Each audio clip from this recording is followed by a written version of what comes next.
최근 요소수 대란으로 한국 국민들이 겪고 있는 고통은 말로 다 할 수 없습니다.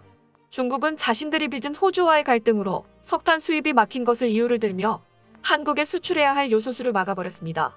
하지만 중국의 관영 매체에 의해 한국의 요소수 수출 규제는 중국 내 석탄 부족 사태와 전혀 관계가 없으며 철저히 정치적 의도였음이 드러났는데요. 그러면서 중국 매체들은 이것이 한국 정부가 지나치게 중국의 요소수를 의존한 탓이라며 자업자득이라고 조롱하고 있는 상황입니다. 이에 한국 국민들이 들고 일어섰습니다. 도저히 참아주기 힘든 중국의 만행에 최근 중국이 준비한 세계인들의 축제인 베이징 동계올림픽 보이콧에 나선 것인데요. 전혀 예상치 못한 한국의 행보에 중국은 상당히 당황한 기색이 역력합니다. 전부터 일부 국가들은 베이징 동계올림픽 보이콧 의사를 밝혀왔지만 한국이 합세하자 행동에 나서기 시작했기 때문입니다. 한국의 행보에 전 세계적으로 보이콧 수위가 점점 높아지고 있어 중국 당국은 완전히 패닉 상태에 있습니다.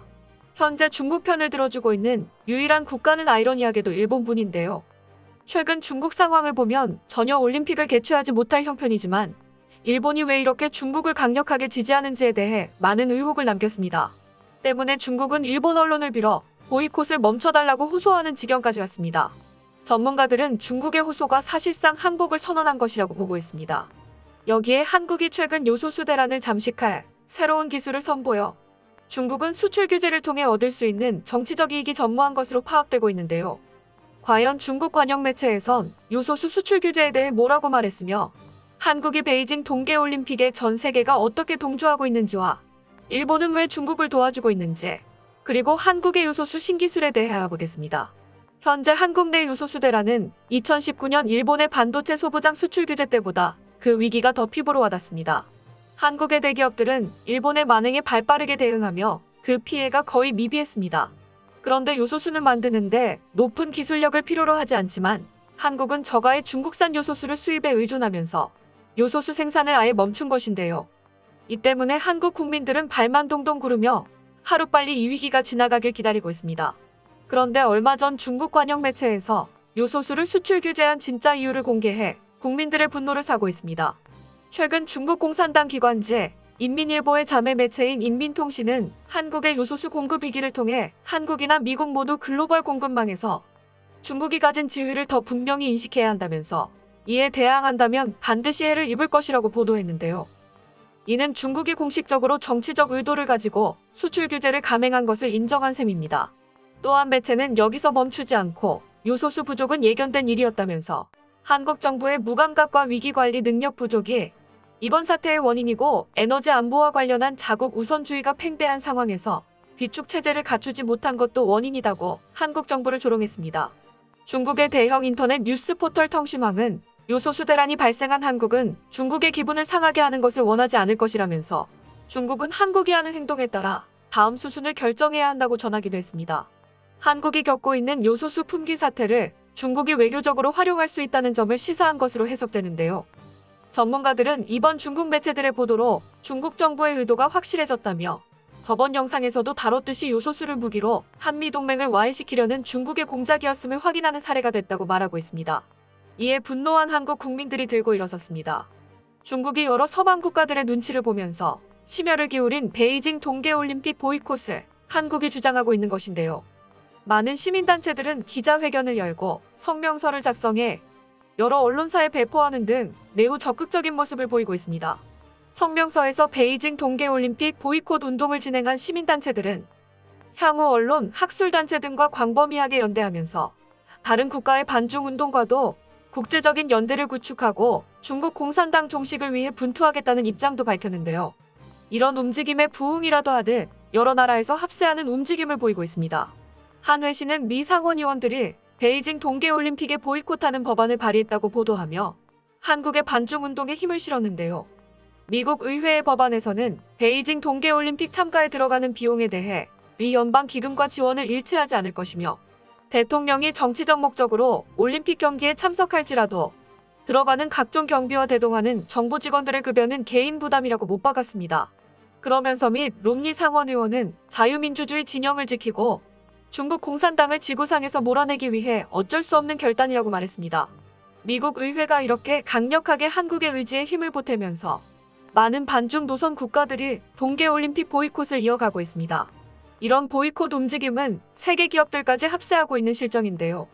블룸버그 통신에 따르면 중국을 포함해 전 세계에서 활동하는 삼성전자, 인텔, 프록터앤갬블, 코카콜라, 토요타 등 기업들은 내년 베이징 동계올림픽 후원사 참여 여부를 심각하게 다시 생각하고 있다고 전해집니다.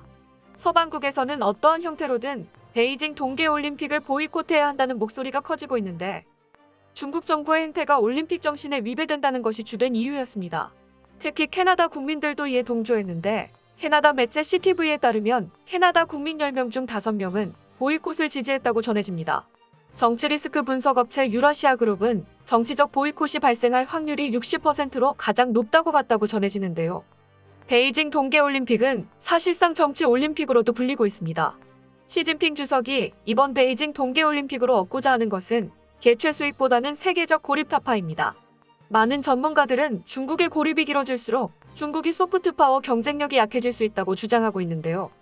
시진핑 주석은 베이징 동계올림픽으로 각국의 정상들을 초대하여 미국이 주도하는 압박에서 벗어나고자 했습니다. 중국 지도자들의 동선을 관찰하는 차이나 비태에 따르면 시 주석은 베이징으로 23명의 해외 지도자를 초청했다고 전했지만 노력이 헛수고가 되어가고 있는 상황입니다. 중국에 대한 세계적인 비호감 현상이 나날이 커지고 있다는 것인데요. 실제 얼마 전 미국 여론조사 업체 퓨리서치가 17개 주요 국가 성인 남녀 18,900명을 상대로 중국에 대한 호감도를 조사한 결과 그리스와 싱가포르를 제외한 15개 나라 응답자의 절반 이상이 중국에 부정적이라고 답했습니다. 여기에 하늘이 노하였는지 중국 전역의 때 아닌 폭설과 한파로 인명피해가 속출하고 있는 상황으로 동계올림픽 개최는 사실상 진행하기 어려운 상황입니다. 중국 관영매체 환구시보는 9일 오전 중국 네이멍구 자치구의 퉁야오 일대에 내린 폭설로 총 5,609명의 인명피해가 발생하고 있다고 보도했는데요. 네이멍구 자치구 비상관리국에 따르면 최근 내린 폭설로 코르친 지구, 카이루현을 포함한 이 지역 중심지 8개 구역에서 인명 경제적 피해가 속출하고 있습니다. 뿐만 아니라 항공편 및 열차, 도로 등 모든 교통이 마비돼 회복구가 전혀 이루어지지 않고 있는데요.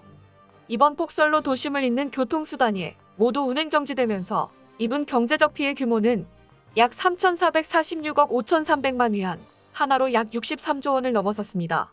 특히 채소, 차잎, 과수 등 농작물 경작지의 냉해와 비닐하우스 시설물 피해, 폭설로 축사가 무너져 내리는 등 피해가 잇따르고 있는데요. 중국 정부는 폭설이 내린 지역에 3회 연속 적색경보를 발령했는데 기상청 집계 기준 이 지역에 내린 눈은 최고 50cm에서 1m 이상의 적설량을 기록 중입니다. 전문가들은 이번 재난이 평년과 비교해 2배에서 10배 이상 많은 눈이 내리고 있는 것으로 이 상황이 지속되면 동계올림픽을 사실상 취소해야 될지도 모른다고 말했습니다. 이런 와중 베이징 동계올림픽을 유일하게 지지하는 국가가 나타났습니다. 바로 일본입니다. 국제사회에서 베이징 동계올림픽에 고위 인사를 파견하지 않는 외교적 보이콧 움직임이 일고 있는데 일본 정부는 이와 관련해 지지 발언을 해 논란이 되고 있습니다. 얼마 전 산케이 신문 등 일본 언론에 따르면 기시다 후미오 내각은 베이징 대회가 올림픽, 패럴림픽 이념에 따라 평화의 제전으로 개최될 것을 기대하고 있다고 적극 지지해 국제사회의 지탄을 받고 있습니다. 일각에선 도쿄올림픽에서 일본이 중국의 도움을 받았고 이에 대한 보답으로 지지 발언을 한 것이며 두 국가가 한국의 수출 규제를 감행한 것에 동지의식을 느끼고 있는 것이 아닌가 하는 의혹을 내비치고 있습니다. 이에 중국은 더 이상 보이콧 확산을 막기 위해 산케이 영문판 신문에 한국을 비롯한 서방 세력에 베이징 동계올림픽 보이콧을 멈춰달라고 호소하였는데요. 중국은 기고문을 통해 중국에 오게 된다면 중국에 대해 더 잘 이해할 수 있을 것이라고 말하며 적극적으로 방문을 요청했습니다. 일각에서는 중국이 폭설 피해와 함께 올림픽까지 망한다면 더 이상 회복이 불가능하다고 생각해 사실상 항복을 의미하는 글을 게재한 것이라고 보고 있습니다. 또한 한국은 최근 세계적으로 100년 만에 개발된 암모니아 합성 신기술을 발표해 요소수 대란 위기를 가볍게 넘길 수 있다는 자신감을 보였는데요. 한국의 기술은 공정 과정이 다른 국가들의 공정보다 약 100배 쉬우면서 암모니아 수득률 또한 기존의 25%에서 82.5%까지 끌어올려 훨씬 효율적으로 요소의 원료가 되는 암모니아를 얻을 수 있습니다. 중국은 결국 수출 규제를 통해 한국으로부터 정치적으로 얻을 수 있는 아무런 이득이 없음을 파악하고 결국 계약된 요소를 수출하기로 결정했습니다. 우리 정부는 전부터 국민들에게 요소수 관련해서 걱정하지 말라고 당부한 적이 있었는데 다 계획이 있었던 것으로 파악됩니다. 문제는 앞으로 원자재 수입에서 일본과 중국에 의존하는 것은 피해야 한다는 전문가들의 의견이 있는데요. 위기에서 언제나 빛나는 한국에 박수를 보내며 앞으로 원자재 수입 체질 개선을 통해 더욱 건강한 한국이 되었으면 하는 바람입니다. 끝까지 시청해주셔서 감사합니다. 도움이 되셨다면 좋아요를, 다른 이야기도 궁금하시면 구독을 눌러주세요.